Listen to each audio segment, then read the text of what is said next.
Uh-oh. Apparently we got some more stuff today that Trump apparently said.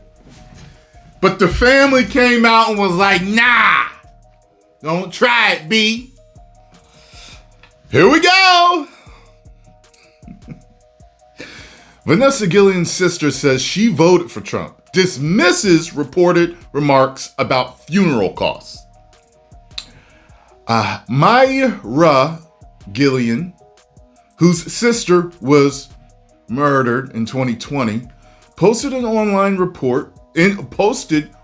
in support of former President Trump and dismissed reporting from The Atlantic about the Republican president nominee not paying her sister's funeral costs after reportedly promising to do so. Quote, "Wow, I don't appreciate how you are exploiting my sister's death for politics. Hurtful and disrespectful to the important changes she made for service members," Gillian posted on the social platform X. President Donald Trump did nothing but show respect to my family and Vanessa. In fact, I voted for President Trump today. Ooh. Vanessa Gillian was a 20-year-old Army private who was bludgeoned to death by another soldier. Good Lord. In 2020 at Fort Hood, I guess. It says Ford, but maybe that's a typo. Fort Hood in Texas. Maybe it is Fort Hood. I don't know. Her burned remains were found 2 months later in a rip. Good Lord. Oh, man, that's horrible. And to have them twisted to try to defame Trump. The Atlantic's editor-in-chief, Jeffrey Goldberg, published an article about Trump and his promise to pay Gillian's funeral costs. Trump became angry when he was informed the funeral was $60,000, the article said. It doesn't cost $60,000 to bury a effing Mexican. Wow. Goldberg reported Trump saying he later turned to his chief of staff, Mark Meadows, and issued an order, don't pay it. Gillian's family attorney, Natalie Qualman, told the magazine that she sent the bill for the funeral to the White House, but no money was ever received from Trump, the article said.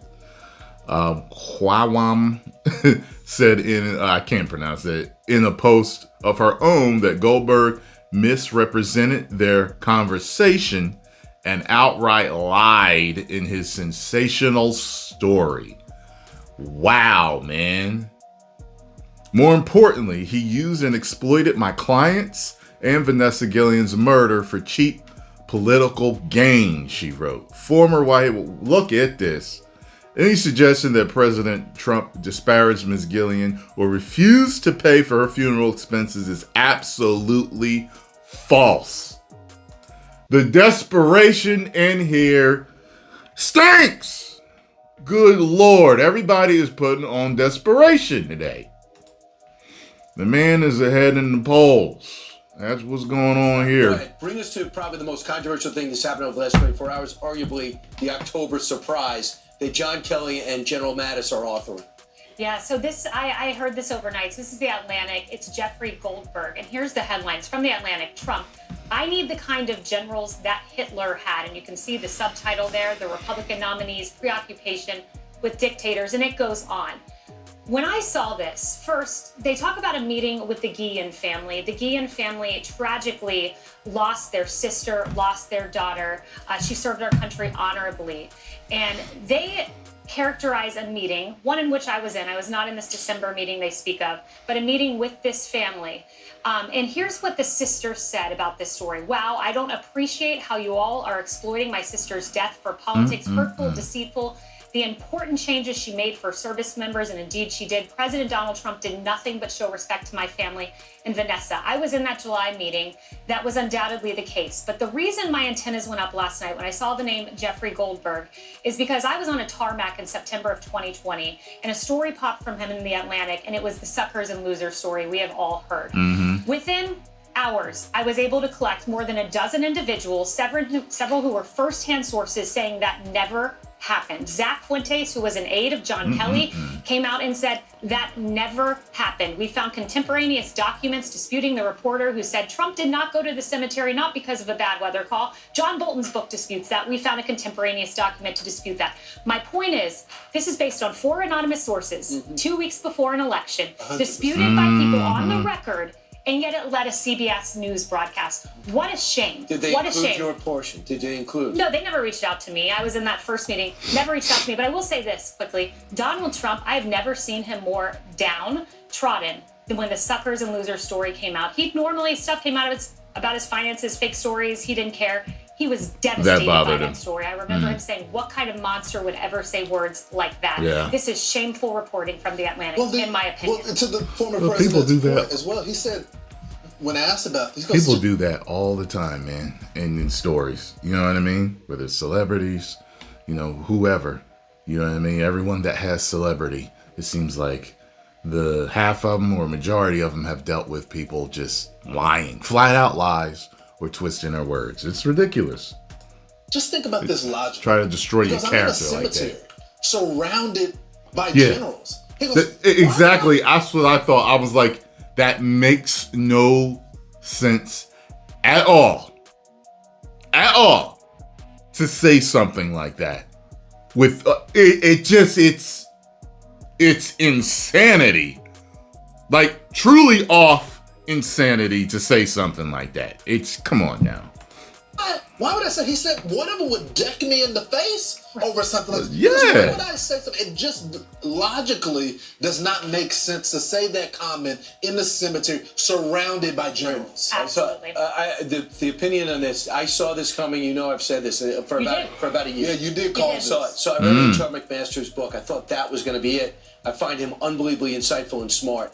I read his book. And you know what he did as national security advisor? He spent the whole time dealing with Mattis and Kelly, who I also like and have huge respect for, who didn't like the president, thought he was incompetent and not capable of doing the job. And they thought it was their job to rein him in.